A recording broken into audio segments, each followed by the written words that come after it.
Saudara-saudara, kita harus mengerti dan benar-benar menerima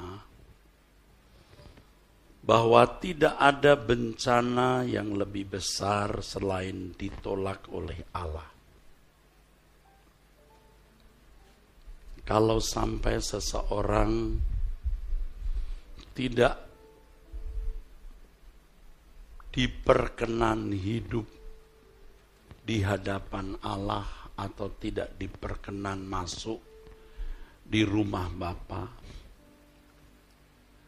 itu bencana terdahsyat di dalam kehidupan. Pada waktu itu orang baru sadar, saudara, menjadi orang miskin, menjadi orang yang tidak memiliki pendidikan tinggi, gagal dalam karir, gagal dalam studi, gagal berumah tangga, cacat fisik. Ternyata bukan masalah besar. Hari ini kita melihat atau memandang itu sebagai masalah besar. Tetapi ketika kita menyaksikan dan mengalami kekekalan, kita baru mengerti sepenuh-penuhnya bahwa terpisah dari hadirat Allah itu adalah hal yang paling dahsyat, mengerikan. Itulah yang dikatakan di dalam kitab Wahyu, saudaraku sekalian, sebagai kematian yang kedua. Kematian yang kedua ketika seseorang dibuang, saudara, ke dalam lautan api. Wahyu 20 ayat 14. Lalu maut dan kerajaan maut itu dilemparkanlah ke dalam lautan api. Itulah kematian yang kedua, lautan api. Dan setiap orang yang tidak ditemukan namanya tertulis di dalam kitab kehidupan itu dilemparkan ke dalam lautan api. Mestinya, saudara, kalau kita berpikir normal di mata Tuhan, kalau kita berpikir sehat, kalau kita berakhlak di mata Allah, kita fokus kepada hal ini lebih dari apapun. Sampai nanti saudara bisa menjalani hidup dengan satu fokus saja. Bagaimana kita terhindar dari lautan api, terhindar dari kematian kedua. Tentu yang kita lakukan adalah setiap saat kita hidup berkenan di hadapan Tuhan. Kita menghadapi persoalan berat. Bukan masalah uang, bukan masalah jodoh, bukan masalah rumah tangga, bukan masalah studi, karir, dan lain sebagainya. Masalah keinginan daging kita yang bertentangan dengan kehendak Allah. Keinginan-keinginan jiwa kita yang bertentangan dengan kehendak Allah. Yang kalau kita turuti, saudara, kita binasa. Kita binasa. Dan banyak orang yang tanpa sadar mengikutinya. Ya, memang orang itu tidak selalu melakukan perbuatan-perbuatan yang amoral di mata umum atau biadab. Tetapi saudara, apa yang dilakukan tidak tepat seperti yang Allah kehendaki. Tidak tepat. Ya, bagi umat pilihan mestinya tindakan kita tepat. Nah, ini persoalan berat, saudara. Persoalan besar. Persoalan yang sukar, yang sulit. Kalau hanya bermoral baik, tidak menjadi manusia yang biadab, itu masih bisa. Jangankan orang Kristen, tidak hanya orang Kristen, orang non-Kristen pun juga bisa. Tetapi karena kita anak-anak Allah, kita harus memiliki tindakan yang tepat seperti keinginan Tuhan dalam segala hal. Jadi ini masalah yang tersukar. Tetapi inilah yang akan menguntungkan kita. Walaupun untuk itu kita harus menderita, ya, kita harus jujur, kita harus mematikan keinginan daging kita harus mengalah. Sakit memang. Tetapi itu menjadi mimpi indah waktu kita nanti di kekekalan, kita lihat hidup yang telah kita jalani, kita melihat itu mimpi indah. Tetapi kalau orang mengumbar nafsu, mengumbar keinginan, memuaskan diri, ya mungkin juga jadi orang kaya, terhormat. Tetapi kalau sampai terpisah dari Tuhan, dari Allah, kebahagiaan hidup di dunia ini menjadi mimpi buruk. Jadi mimpi buruk. Saya tidak mengatakan bahwa lebih baik kita jadi orang miskin ya. Jadi orang kaya, terhormat, itu bagus. Karena kalau kita fokus kepada kerajaan surga, kita gunakan semua kelebihan yang kita miliki itu untuk kepentingan kerajaan Allah. Kepentingan kerajaan Allah artinya kita harus membalas kebaikan orang tua. Kita tidak boleh menjadi beban bagi orang. Kita mesti menolong keluarga besar kita yang susah, masyarakat kita yang susah. Kita harus membantu, mendukung, menopang pekerjaan Tuhan di gereja. Kita harus memberi persembahan. Sebab pekerjaan Tuhan di gereja ini tidak akan jalan kalau tidak ditopang oleh saudara-saudara, ya. Nah, saudaraku sekalian, jadi saya mengajak saudara membuka hati, membuka pikiran untuk melihat realitas ini, ya, kenyataan ini,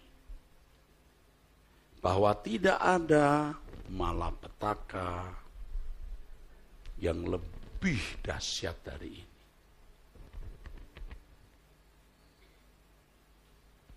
Kalau ada huru hara, saudara lihat, saudara bisa gemetar ya. Gunung erupsi, gunung meletus, erupsi maksud saya, tsunami, itu menggetarkan. Apalagi kalau perang dunia ketiga. Sudah pakai nuklir sebagai senjatanya, itu menakutkan. Tetapi itu tidak lebih besar, bahkan bisa tidak ada artinya dipandang ketika seseorang terpisah dari hadirat Allah. Konyolnya nih, konyolnya. Banyak orang tidak takut terpisah dari hadirat Allah. Banyak orang tidak peduli.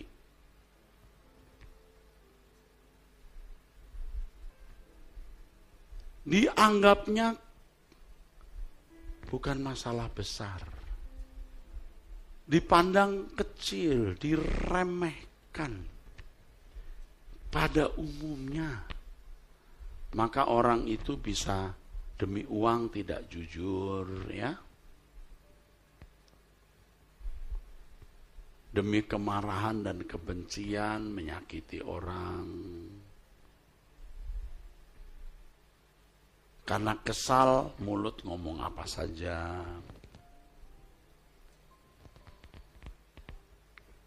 Kalau saudara mengerti ini dan menerima kebenaran ini, saudara akan jauh berhati-hati.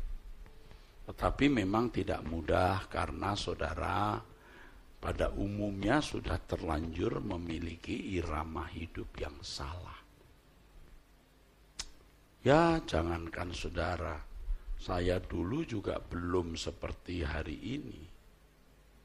Kalau hari ini takut, saudara.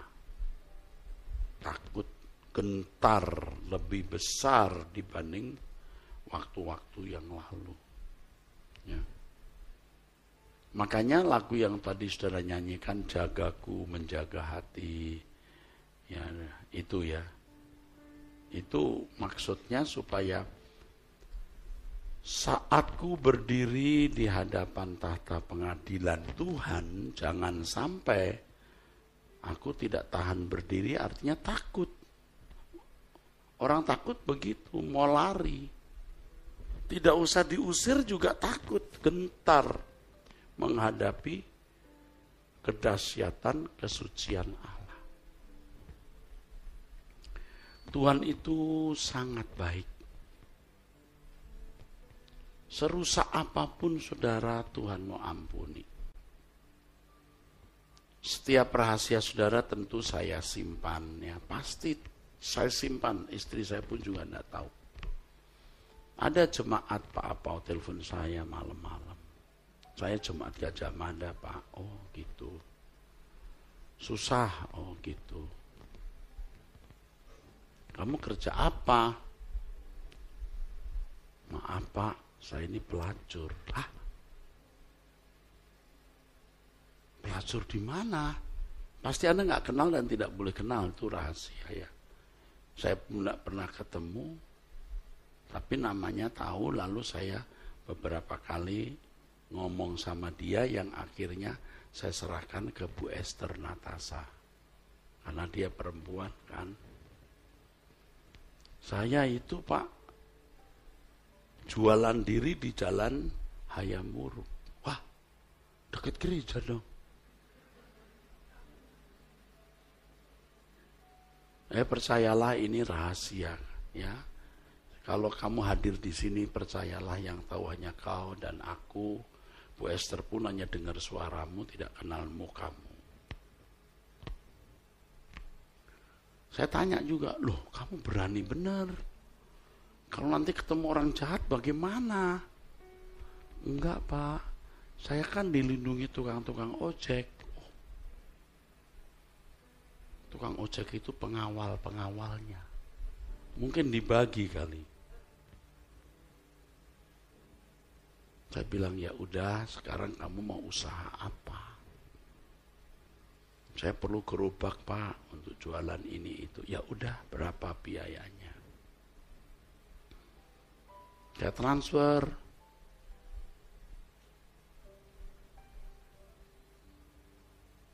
Terus dagangannya apa? Saya transfer. Pernah gerobaknya itu ditelepon lagi, SMS lagi. Pak, gerobak saya diambil Satpol PP. Waduh. Ya udah bikin gerobak lagi, Lalu kamu jangan taruh tempat itu. Ada Pak di depan rumah orang, tapi kita harus kontrak bayar. Ya udah. Saya cerita ini bukan supaya saya dipuji ya.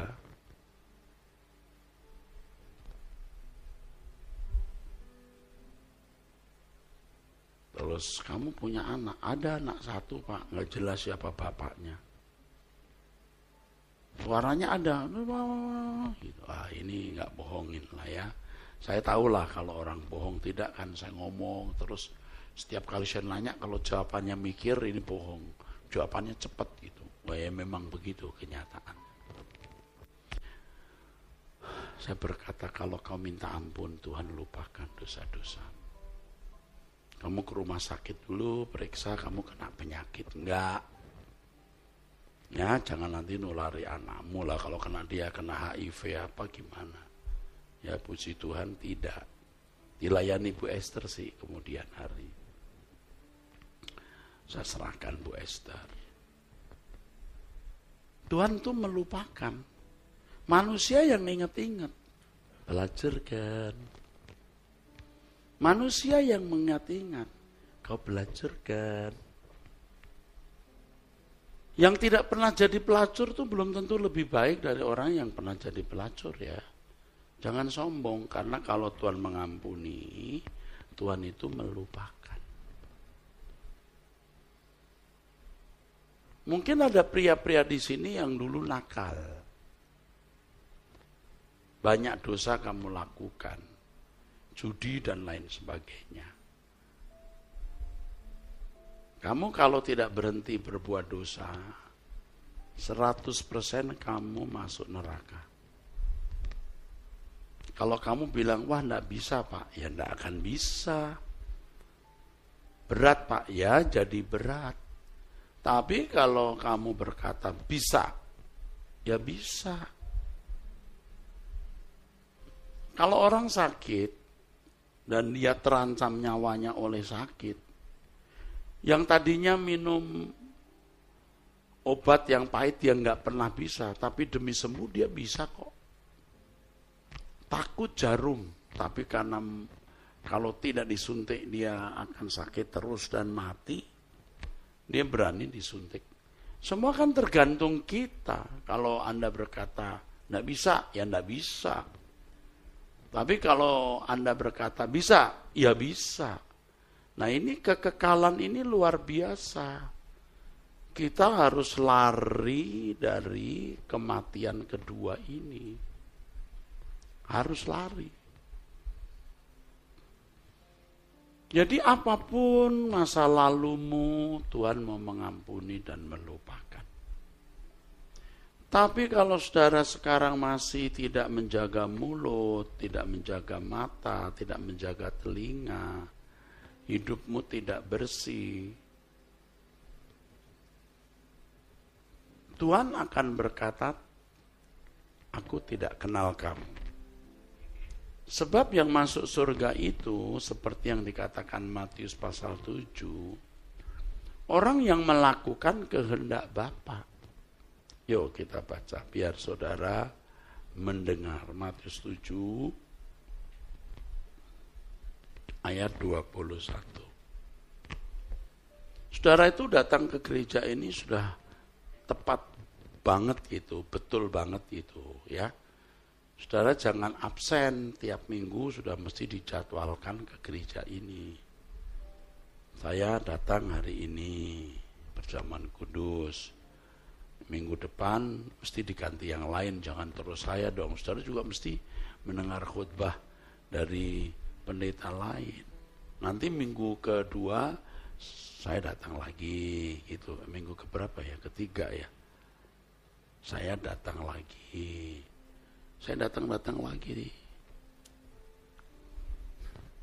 Jangan hanya Pak Eras datang, Anda datang. Saya kan pasti datang terus. Tapi pendeta-pendeta lain juga punya berkat rohani yang beda dengan saya, yang dari Tuhan. Saudara harus datang terus. Ya. Di gereja ini kan saudara senang. Kenapa? Anda nggak dipaksa memberi perpuluhan, nggak ditagih-tagih. Walaupun tentu saudara harus punya hati untuk mencintai Tuhan dan mendukung pekerjaan di sini, ya kan? Ini pengurus-pengurus ini, saudaraku, nggak digaji, saudaraku. Gaji saudara itu cukup untuk kadang-kadang juga bisa nggak cukup untuk kontrak gedung ini. Ya, kita harus dukung. Tapi saudara harus nyaman. Yang tidak punya uang juga nggak apa-apa, nggak usah beri persembahan seperak pun juga nggak masalah.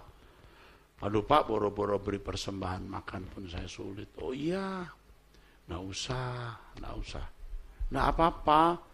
Yang memberi persembahan dan yang tidak memberi persembahan sama diperlakukan, kursinya sama. Ya, bukan begini ya.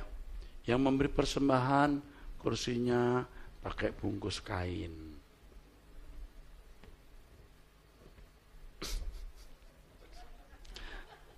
Yang tidak memberi persembahan kursinya nggak dibungkus. Nggak begitu, amin. Yang memberi persembahan disalami. Yang tidak memberi persembahan dicuekin, diemberi. Nggak ada di sini, nggak ada. Karena jiwa saudara lebih berharga. Uang saudara itu nggak ada artinya dibanding dengan nilai jiwa saudara. Amin. Saudara bisa datang saja, sudah kami syukur-syukur kepada Tuhan, udah ban-ban kamsia Tuhan. Tuhan udah kirim orang-orang ini untuk kita selamatkan. Nah, saudara sekarang mungkin juga nggak terlalu ngeh. Tapi nanti kalau sudah di kekekalan, saudara diterima Tuhan baru terima kasih Tuhan, terima kasih Pak Eras, Pak Apau dan lain-lain. Terima kasih baru. Nanti itu di sana. Dan di sana tentu saya akan mendapatkan upahnya. Ya.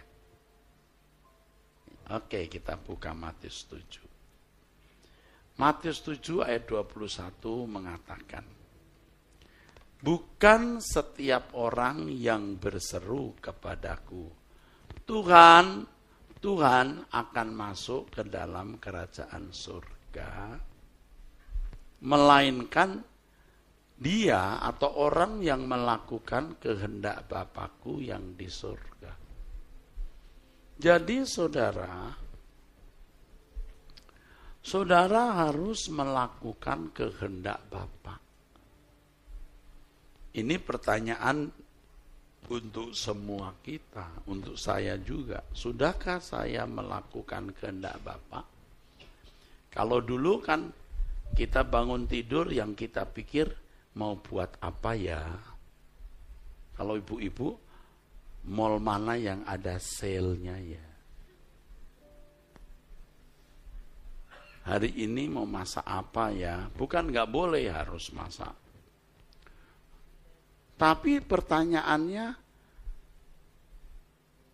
apa yang membuat Tuhan berkenan? Aku masak untuk suami anak-anak, aku lakukan karena Tuhan. Aku jualan ini, aku dagang ini, aku kerja ini karena Tuhan. Nah, ini namanya melakukan kehendak Bapa.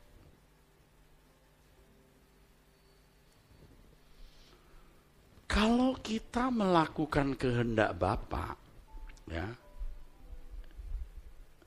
itu akan dilindungi, diprotek Tuhan. Oh, pencobaan pasti ada, tapi akhirnya pasti menang, pasti Tuhan tolong.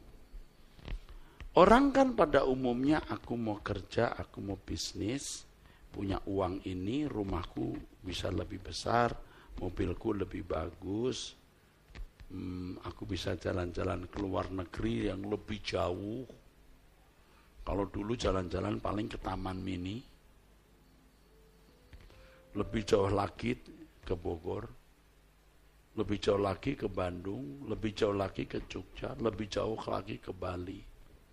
Udah punya banyak duit ke Singapura, Bangkok, sampai Kutub Utara. Duh, ada.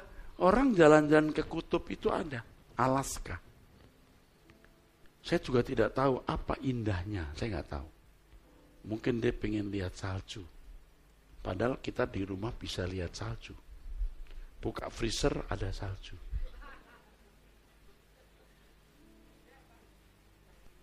Buka freezer, kita berdiri di depan freezer. Udah seperti di kutub utara. Mau lebih dingin, masukkan tangan di freezer. Keluar-keluar jadi es mambu.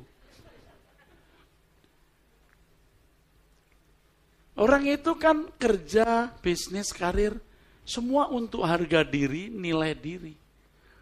Pada umumnya, lah saya saja dulu sekolah Alkitab, sekolah teologi juga ada agenda itu. Kalau jadi sarjana lebih keren daripada tidak punya STH. Iya. Setelah itu jadi master. Setelah itu jadi doktor. Keren kan? Itu ada agenda pribadi dan saya tidak memuliakan Allah. Ya, nanti punya gereja jemaat banyak. Wah, keren. Nanti nyumbang sana, nyumbang sini. Oh, orang kenal Pak Eras orang baik. Lebih keren lagi. Artinya kita bukan memuliakan Allah. Ada sih unsur memuliakan Allah. Tapi kita punya agenda pribadi di situ. Yang tahu siapa? Diri kita. Nanti di pengadilan Tuhan baru dibuka. Kamu memang kelihatannya melayani aku, Erastus. Tapi kamu punya agenda sendiri. Wah, bisa bahaya, saudara. Nah, kita tidak boleh begitu lagi, saudaraku. Kita itu dari bangun tidur, melakukan pekerjaan apapun, karena tanggung jawab. Tanggung jawab sebagai orang tua, tanggung jawab sebagai anak yang harus studi, karir. Yang akhirnya semua itu kita lakukan supaya bisa membalas kebaikan orang tua. Bisa mandiri, tidak jadi beban bagi orang, menolong keluarga besar kita, menolong masyarakat, lalu mendukung pekerjaan Tuhan. Saudara, ini tujuannya. Kalau tidak, lihat, kalau tidak jadi kaya, orang tua pun tidak dinafkahi secara patut. Benar. Oh, apalagi keluarga besar, adiknya mau kuliah pun belum tentu dia bantu sepenuhnya. Lihat saudara, dari 5 anak mama papa, waduh yang kaya ini paling pelit. Paling pelit. Kadang-kadang ada anak yang sudah jadi kaya, bukannya menghormati orang tua, tapi tidak menghormati. Tuh lihat yang begitu. Itu 100% ya, masuk neraka. Hari ini kelihatannya aman-aman saja. Saudara menjadi jemaat Tuhan yang datang ke GSKI Gajah Mada, jangan begitu. Kalau dulu saudara berbuat begitu, sekarang jangan lagi. Kita harus memeriksa diri dengan sungguh-sungguh, memeriksa diri dengan jujur, ya. Serius memperkarakan hidup kita di hadapan Tuhan. Kalau aku masih punya dosa atau kesalahan. Tuhan bisa bicara, hormatmu kepada orang tuamu kurang. Mestinya 100, ini baru 80. Ayo, harus lebih dari itu. Oke, amin?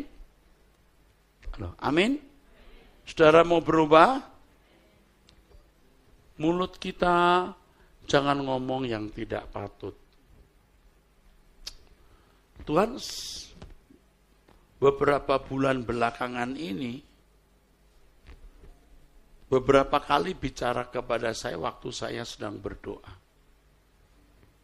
Beberapa kali Tuhan bicara begini, Eras, jangan banyak bicara. Kamu sudah banyak bicara. Artinya bukan bicara, ya kalau khotbah bicaralah ya. Dalam hidup sehari-hari jangan banyak bicara. Jangan membela diri. Ini kadang-kadang mimbar kita pakai membela diri, nyerang orang, klarifikasi untuk membela diri, hal yang tidak patut diucapkan. Itu pulang dari khotbah itu, atau setelah khotbah, ada suara, jangan banyak bicara. Lah khotbah mesti banyak bicara lah Tuhan. Enggak, yang itu kamu enggak boleh ngomong. Aduh, salah nih. Besoknya salah lagi. Aduh, salah lagi. Minta ampun tentunya. Besoknya salah lagi. Ya minta ampun lagi. Tapi lambat laun tuh makin habis. Yang tidak perlu kita bicara, kita tidak bicara. Dan itu proses, saudaraku. Saya teruskan. Kalau kita benar-benar melakukan kehendak Bapa, jadi seperti yang dikatakan di dalam firman Tuhan, baik kamu makan atau minum atau melakukan segala sesuatu, lakukan itu untuk kemuliaan Allah, untuk kemuliaan Tuhan. Tuhan melindungi saudara. Saudara jangan khawatir. Anda tidak perlu, saudara tidak perlu berteriak, tolong aku Tuhan. Tuhan tolong. Karena hidupmu menjadi pekerjaan Tuhan.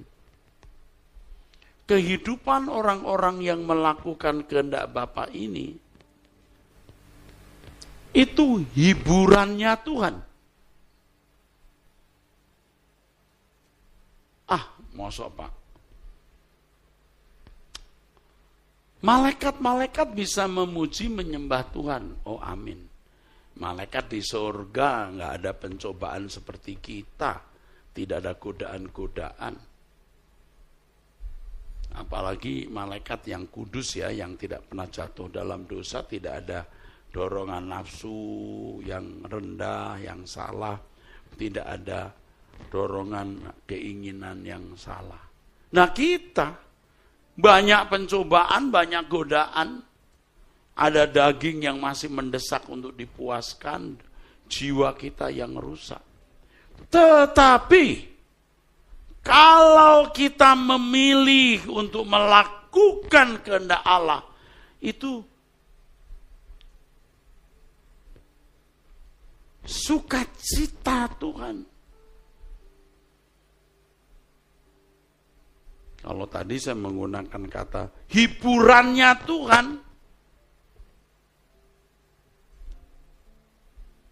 tidak ada yang lebih menyenangkan hati Tuhan dari kehidupan umat pilihan di tengah-tengah dunia yang gelap dan jahat ini, memilih untuk menyenangkan Dia.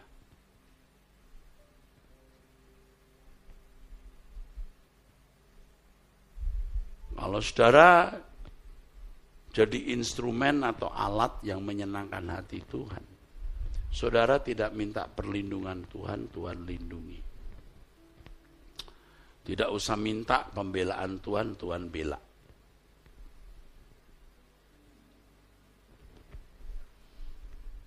Anda disakiti orang, Anda jangan membela, jangan menyerang, Anda diam. Itu urusan Tuhan yang memiliki hidupmu. Karena kamu pekerjaannya.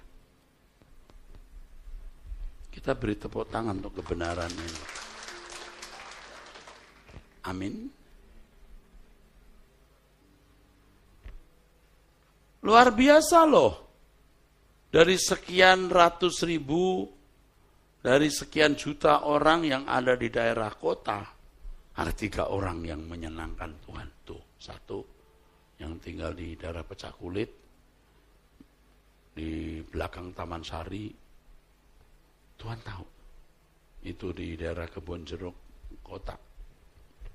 Menarik. Tuhan Maha Hadir. Malaikat-malaikatnya pun diperintahkan menjagai saudara. Sampai anak cucu keturunanmu dan orang-orang yang kau kasih pun akan ikut terlindungi. Waduh, saya senang sekali berkhotbah begini. Karena saya juga khotbah untuk diri saya sendiri. Aku mau menjadi penghiburan Tuhan. Jadi saudara, hari ini pulang ke rumah masing-masing atau ke tempat tinggal masing-masing dengan satu prinsip, menjadi anak penghiburan. Kalau di Kejadian pasal 6 itu Nuh. Tapi kata anak penghiburan itu di Kejadian pasal 5 di ayat-ayat terakhir. Anak penghiburan. Nggak apa-apa Bu, ya Jim kayaknya nggak punya pesona di mata manusia. Udah tua miskin lagi. Tapi di mata Tuhan you punya pesona. Jim punya pesona. Amin. Saudara, pegawai rendahan yang ditindas, direndahkan oleh atasan. Anda tidak bernilai di mata manusia, tapi di mata Allah, Anda mempunyai pesona. Anda nggak ngomong, Bapak Ibu nggak bicara, diam saja. Nggak lama. Mudah-mudahan perang dunia beberapa tahun ke depan. Atau tahun ini. Ya kalau Tuhan suruh ya kita mau bilang mudah-mudahan, mau tidak terlaksana saja. Tapi kita pasti sudah menjadi anak-anak kesukaan Tuhan, anak penghiburan. Amin? Nah, itu dia. Makanya harus jadi anak kesukaan Tuhan, anak penghiburan.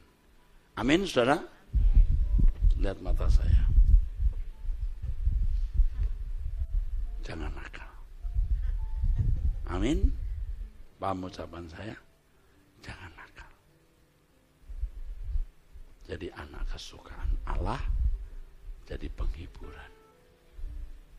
Lawan dagingmu, kalahkan dagingmu, supaya kamu menjadi anak kesukaan Tuhan, jadi penghiburan. Amin. Sampai kapanpun kamu dibela Tuhan, kalau menjadi anak kesukaan Tuhan, dibela. Kadang-kadang ada masalah, kita sudah baik, sudah hidup benar, hidup suci, Tuhan seperti nggak bela. Kok jadi begini Tuhan? Tapi Tuhan menguji. Dia layak dipercayai walaupun tidak ada tanda-tanda kehadirannya. Tidak ada tanda-tanda pembelaannya. Dia layak dipercaya dalam situasi seperti ini. Kalau situasinya serba kelihatannya Tuhan cepat-cepat nolong, Anda tidak teruji untuk mempercayai Allah. Jangan tidak jujur. Untung sebentar, punya sebentar, habis lamanya. Biar miskin jujur, biar ditindas mengalah, Tuhan akan bela. Amin. Percaya? Oke. Kenapa pakai tongkat sekarang? Dulu nggak pakai tongkat. Jangan dipikir saya nggak hafal, saya hafal. Oke, enggak apa-apa. Biasa duduk di baris kedua kan dulu. Di situ atau di sini nomor 2. Sampai hafal karena sering datang, saudara. Saudara pasti dapat konfirmasi dari Tuhan. Artinya Tuhan juga akan bicara kepadamu. Kamu yang nuraninya benar ya. Kamu akan dengar suara begini. Itu benar tuh. Itu benar tuh, betul nggak? Amin. Kalau khotbah saya benar, kamu orang benar, nuranimu benar, kamu akan dengar gini. Itu benar tuh. Tapi kalau tidak, nuranimu baik, kamu dengar khotbah yang nggak benar, kamu dengar gini. Enggak, itu nggak benar tuh. Betul nggak? Karena nuranimu tidak bisa ditipu. Ya, sekarang kita pokoknya biarin deh. Dianggap orang miskin, orang tidak ada nilainya, enggak apa-apa. Tapi kita mau berkenan. Terhindar dari malapetaka dahsyat. Hidup itu harus kita buat simple walaupun sulit. Simple tapi sulit. Kok begitu? Iya. Simpelnya itu adalah tujuan kita hanya berkenan di hadapan Allah. Simple. Sulitnya ya memang menjadi berkenan itu sulit.